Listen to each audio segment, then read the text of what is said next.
Call of Duty 2 was released on October 25th, 2005, and despite its name, it's actually the fourth Call of Duty game to release, with Call of Duty United Offensive, and Call of Duty Finest Hour releasing before Call of Duty 2. The game is set during World War II just like the first game, and the campaign mode is experienced through the perspectives of the Red Army, the United States Army, and the British Army, in the same kind of way that the first game did it. It contains 3 campaigns, one for each army, with a total of 27 missions. Time-wise, I played on hardened difficulty and died a bit, and it took me around 7 hours to complete the game, but it can be a little more or a little less depending on the difficulty, how much you explore, and how many times you die, or if you just are trying to speed through the game. I would say on average it's going to take you around 6 to 7 hours to complete Call of Duty 2. The game takes place before the events of the first Call of Duty,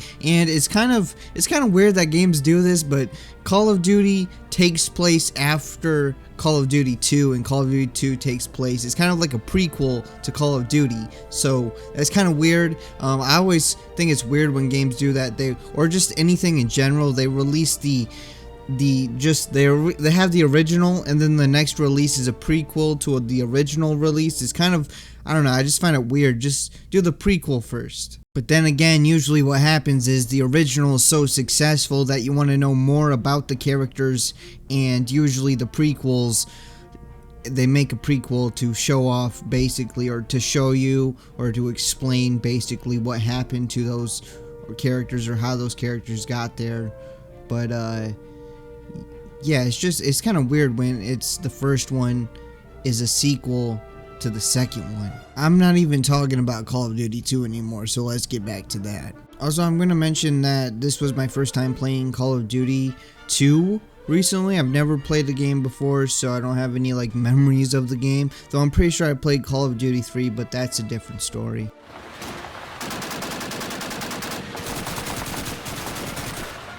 The game starts you out on the Soviet campaign, and you're recruiting training with rifles, pistols, and potatoes. These are potatoes, Comrade Commissar. Why are we using potatoes instead of real grenades? Because real grenades are valuable. In fact, they are worth a lot more than you are. Oh, of course, Comrade Commissar. My mistake. When all of a sudden, in the middle of training, you have to leave and you have to go defend Russia and try to kill as many Germans as possible while retaking city streets and buildings back. The Soviet campaign probably has my favorite level from the entire game, and it was the railroad station. It's kind of a basic name for a level, but it begins with you entering pipes to flank behind German soldiers with a few teammates, and it was just so cool and fun, and probably my favorite level of the entire game. And it's probably the level that I think about when I think about this game. I'm just gonna think about that level now, and I probably won't get that level out of my head.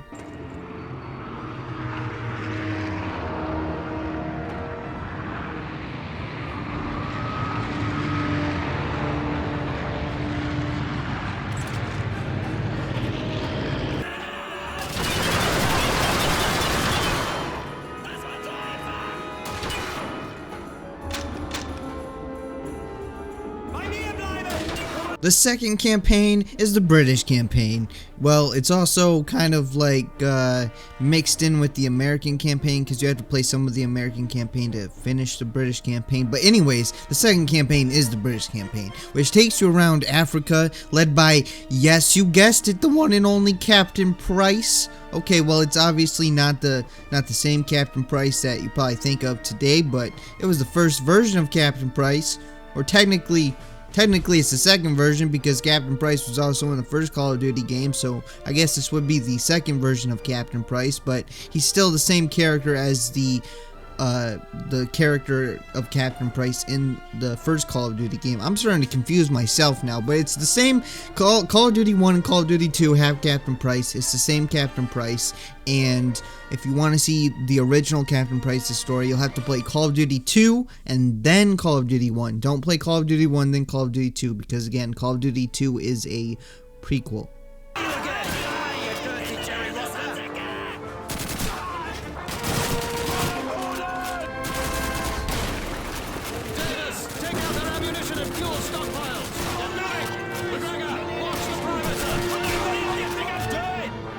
The third campaign is the American campaign, which takes you through D-Day on the northwestern coast of Normandy, and at the end of the campaign, you end up pushing into Germany and taking over their bunkers. Basically, you just mainly take bunkers, kill every German in the bunker and push into Germany and kill more Germans. Especially the American campaign, or really the whole campaign, is just about killing as many Germans as possible and taking back buildings. Is basically what all the missions are. Just taking buildings back from the Germans. The beaches are counting on us to take out the coastal guns on those cliffs. Move fast, get topside, and get the job done.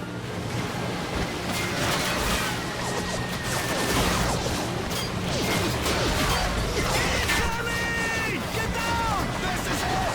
Firing rockets!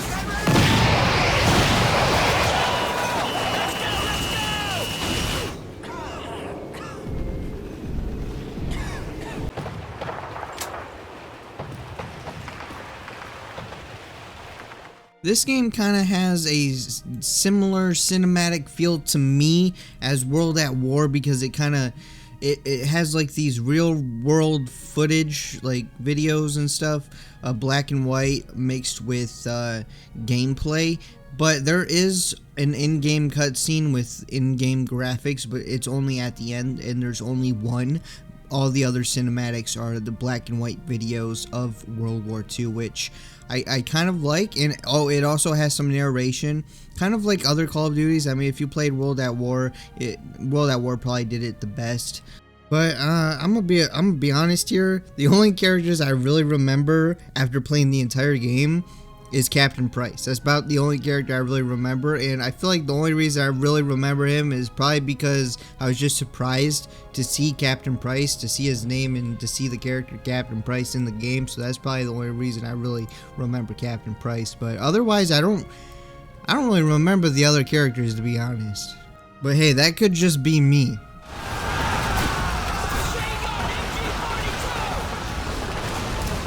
The gameplay is pretty much like all the other Call of Duty games, but this is the game where certain features that have kind of become staples in the series first started, like regenerating health. The first Call of Duty didn't have regenerating health, so this was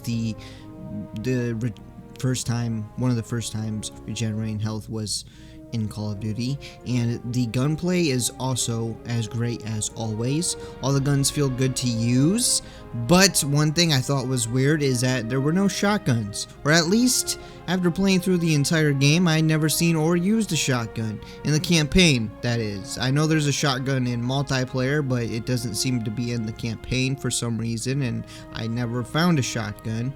Also, you can't cook grenades, so you can hold them for as long as you want, and I didn't realize this at first, so I was trying to cook grenades, but they would just stay in your hand and never explode. So the timer only starts, the countdown only starts when they leave your hand. So just you might as well just throw the grenades instantly and not just have them sit in your hand, because there's no cooking them. The game also has your standard Call of Duty missions that you would expect nowadays, although I'm sure it was kind of a newer, more exciting thing when the game came out. Those missions include your mounted gun section, because every Call of Duty or action game, but mostly Call of Duty, every Call of Duty has to have a mounted gun section where you're either on top of a vehicle or just sitting somewhere shooting at a bunch of things with your mounted gun or your mounted gun, and just things exploding and trying to shoot as many enemies as possible. I mean, I think that has been in almost, if not all, of the Call of Duty games. I mean, I can't say for sure because I don't know if the first Call of Duty has it, but if the first Call of Duty has it, then I'm pretty sure it's safe to say every single Call of Duty game has one of those missions. And it wouldn't be a Call of Duty game without a vehicle mission. Most Call of Duty games, and if not, I think probably all of the Call of Duty games have a vehicle mission where you're driving some sort of vehicle for one mission. In this game, it's a tank, and the tank it feels fine to drive, and it doesn't feel as powerful, but it still feels pretty good, and you just drive around and blow other tanks up, and shoot at some guys. Well, the other gun on the tank actually shoots automatically, which is kind of cool because it's like someone else is in the tank controlling it, and you shoot the main gun and drive around and blow stuff up.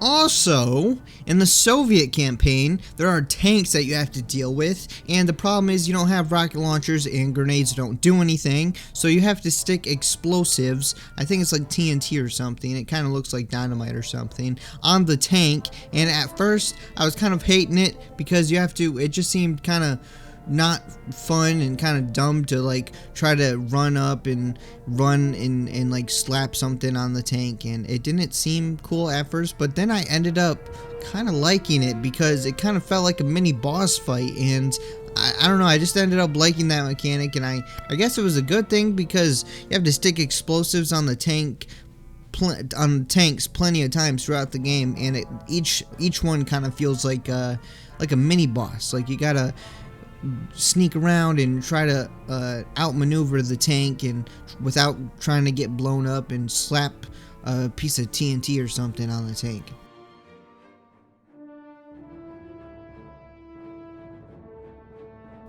Now, I don't usually talk about soundtracks or sound design that much, but the soundtrack in this game is great, and the sounds of all the weapons and everything is pretty great too, so I'm just gonna leave it there. There's not much else I'm gonna say about that, but the sound design is pretty good.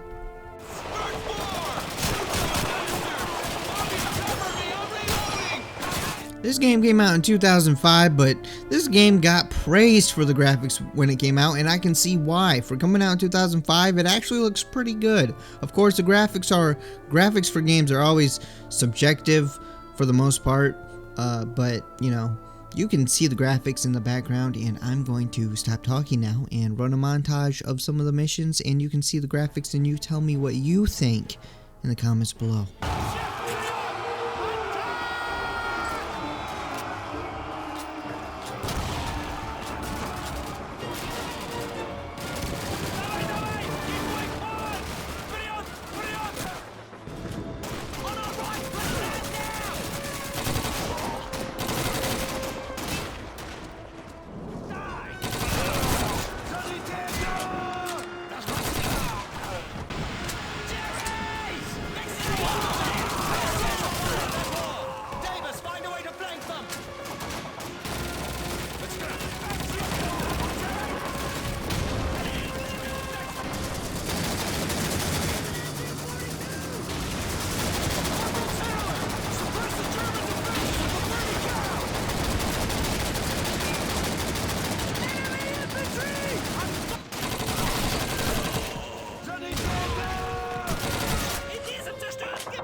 Overall, Call of Duty 2 is definitely worth a play if you haven't played it before. I know some people kind of skip over some older games and franchises because they're old, and some people just think to skip them. Like in the Fallout franchise, a lot of people skip Fallout 1 and Fallout 2 and some of the other spin-offs, and I know some people have skipped some older COD games, but I think Call of Duty 2 is worth the play.